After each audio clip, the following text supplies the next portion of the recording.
ذرا تصور کریں کہ دوپہر کی گرمی میں ایک شخص کام کرتے کرتے اچانک زمین پر گر جاتا ہے، جسم آگ کی طرح گرم، بات کرنے کی طاقت ختم اور چند ہی منٹوں میں بے ہوش ہو جاتا ہے۔ زیادہ تر لوگ سمجھتے ہیں کہ بس گرمی لگ گئی ہے، اسے پانی پلا دو، ٹھیک ہو جائے گا، لیکن اگر یہ ہیٹ سٹروک ہو تو چند منٹ کی تاخیر جان لیوا ثابت ہو سکتی ہے۔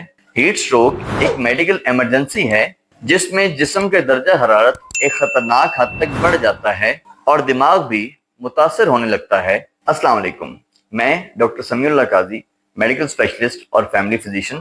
بہت سے لوگ سمجھتے ہیں کہ ہیٹ سٹروک صرف دھوپ میں کام کرنے والوں کو ہوتا ہے، لیکن حقیقت اس سے مختلف ہے۔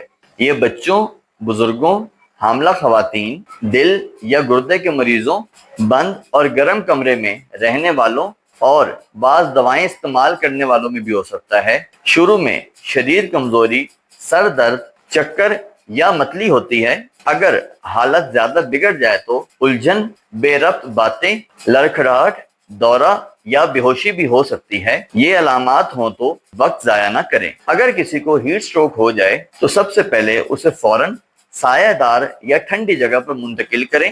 جسم پر ٹھنڈا پانی ڈالیں یا گیلا کپڑا رکھیں۔ اگر پنکھا موجود ہو تو ہوا دیں، اور اگر برف دستیاب ہو تو اسے گردن، بغلوں اور ڈرانوں کے جوڑوں قریب رکھیں تاکہ جسم جلدی ٹھنڈا ہو، اور ساتھ ہی فوراً ایمبولینس یا قریبی ہسپتال سے رابطہ کریں۔ یاد رکھیں، پہلے جسم کو ٹھنڈا کریں پھر ہسپتال پہنچائیں۔ یہی جان بچانے کا سب سے اہم اصول ہے۔ اگر مریض بے ہوش ہے یا نیم بے ہوش ہے یا صحیح طرح نگل نہ سکے، جوس یا کوئی بھی مشروب ہرگز نہ پلائیں۔ اس سے پانی سانس کی نالی میں جا سکتا ہے اور صورتحال مزید خطرناک ہو سکتی ہے۔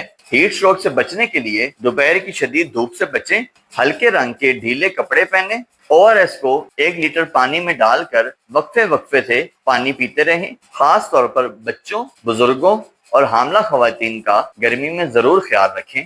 یاد رکھیں، ہیٹ سٹروک صرف گرمی لگنا نہیں بلکہ جان لیوا ایمرجنسی ہے۔ صحیح وقت پر مریض کو ٹھنڈا کرنا اور فوری ہسپتال پہنچانا ہی جان بچانے کا سب سے مؤثر طریقہ ہے۔ اگر آپ نے ہیٹ سٹروک کے بارے میں کوئی بھی نئی بات سیکھی ہے تو ویڈیو کو ضرور شیئر کریں۔ اللہ تعالیٰ آپ سب کو شدید گرمی کے نقصانات سے محفوظ رکھے۔ شکریہ۔